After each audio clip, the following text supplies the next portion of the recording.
Hello friends, hi. This is day 4, interview preparation for data science. So today's topic is KNN. This is key nearest neighbor. So we are going to see the various questions asked in the interview, and basically they can ask that what is your favorite algorithm, or uh, what is the best algorithm you can tell, or basically they can directly ask that what explain about the k nearest neighbor. So we know that kn can be used for classification as well as for regression. It can be used, uh, it works on the basis of distance.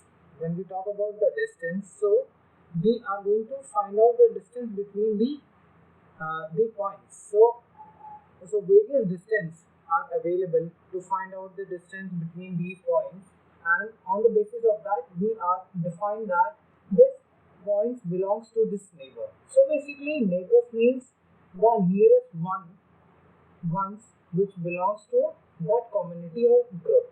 So basically this is called the k nearest neighbor. So we can tell to the interviewer like this. Basically we are saying that they are class 1, we are seeing here, and this is the class B, which is showing that in red color. So they belongs to our class, which is B class, and this is the A class which belongs to the other class. So when we got a new data point, so we have to classify that point belongs to class A or class B. So we can calculate the distance between these groups towards this new point, and which is nearer to that, and this then these points belongs to that particular class. So we can find out with that. So we can tell it by own words easily. By easily we can tell about KNN. Okay, the second most important question which can be asked by the interviewer, that is, where did the KNN fails? KNN fails. Basically, this question is asked.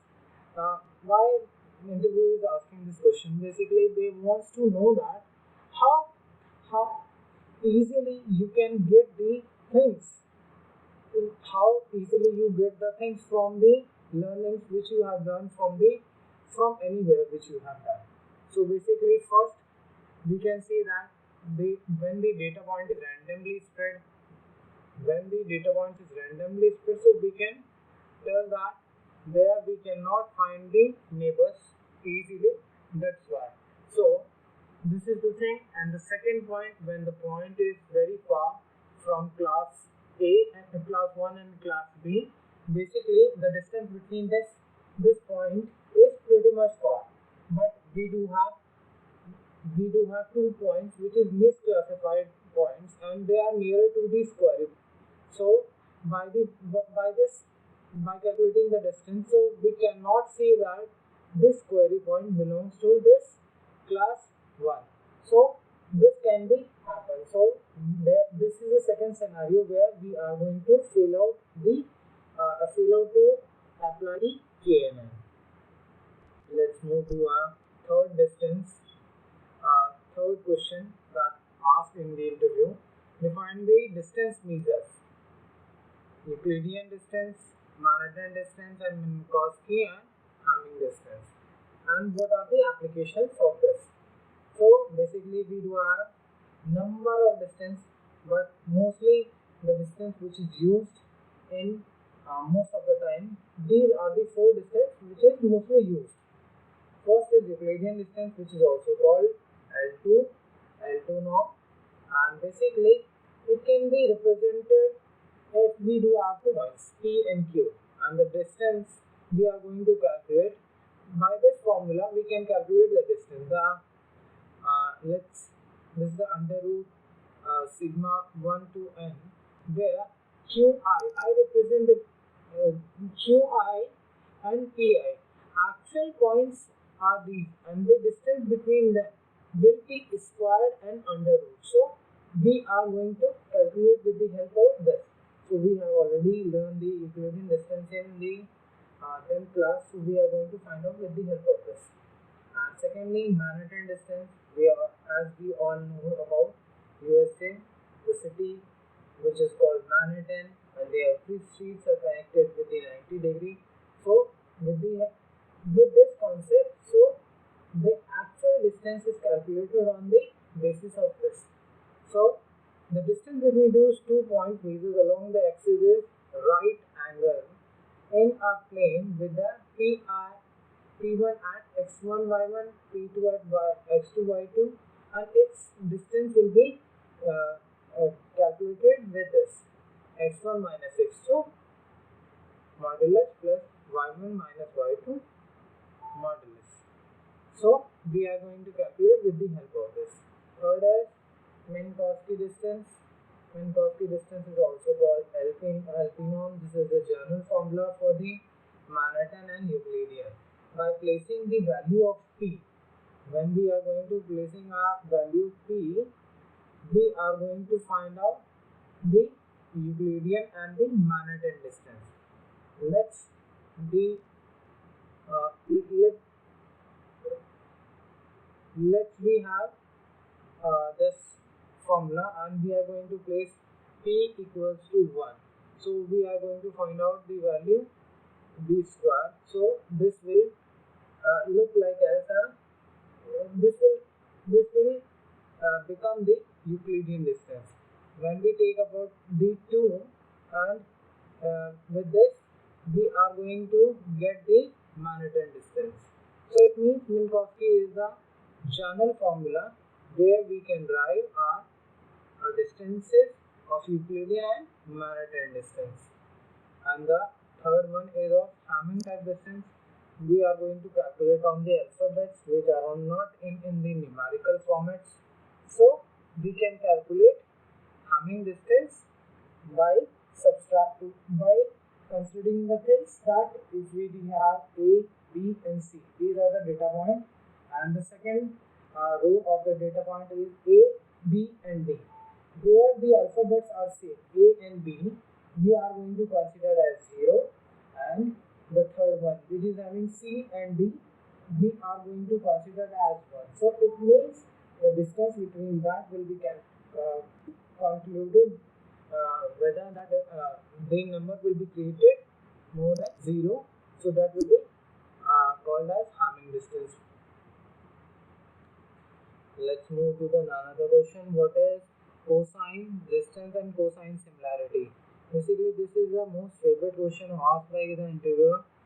Cosine similarity determine the similarity between the documents or the vectors. Mathematically measure that cosine of the angle between the two vectors project in the multiple dimension space.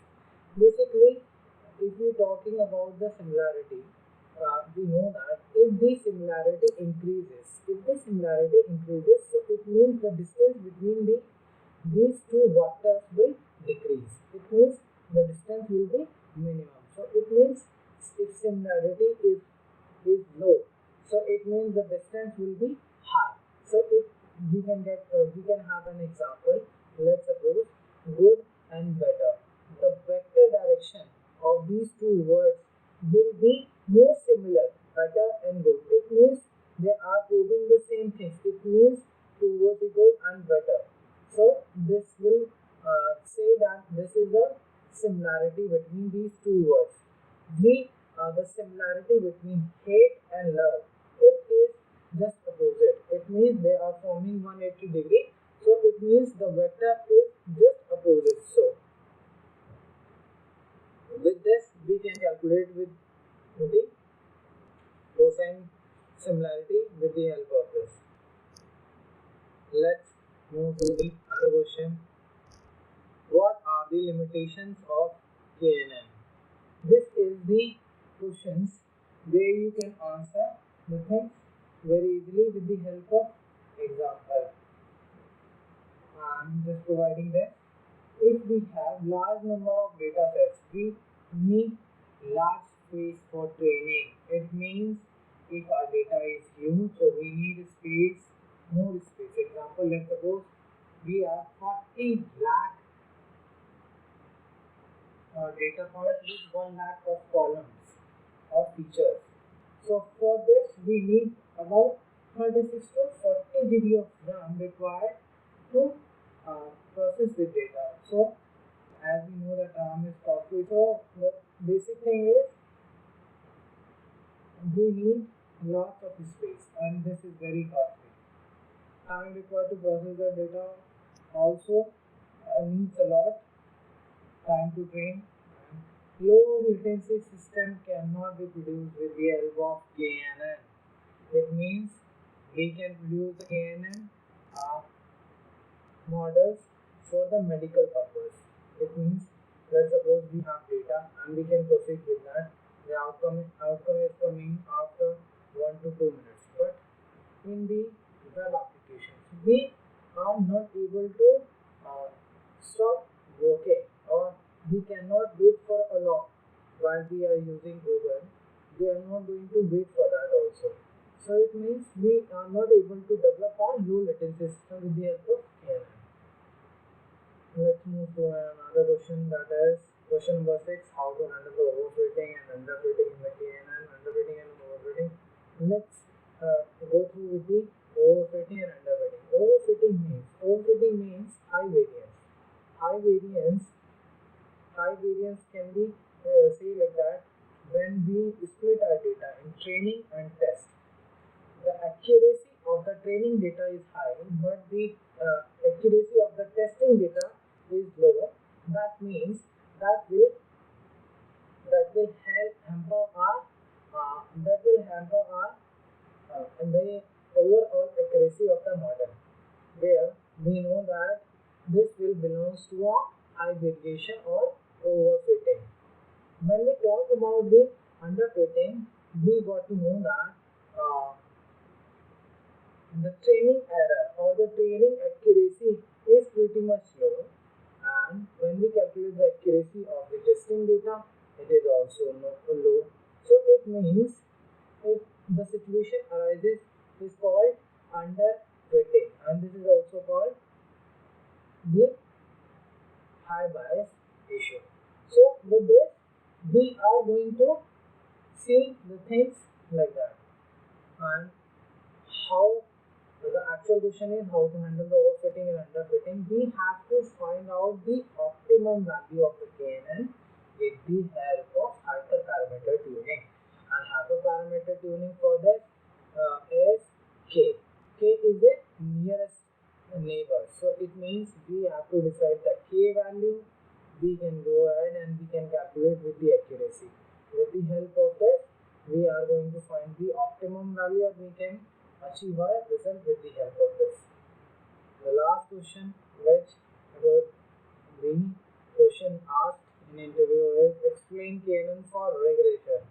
KNN can be used for regression all also where we use different type of distance to classify the data point. It means that where where the output is continuous, we need the output to be continuous. We can go ahead with the regression, and that is a real number we are going to find out with the help of KNN regression. Uh, as we know that in the classification problem, we used to calculate the distance between the points. That points distance which is calculated, after that we can go ahead and take the mean of that value. For this, with the help of mean, we can calculate this average distance, and we can find out the result for the regression. Basically, KNN is used for uh, classification most of the cases, but it can be used for regression also. Thank you for listening. Yes, please subscribe it and like it.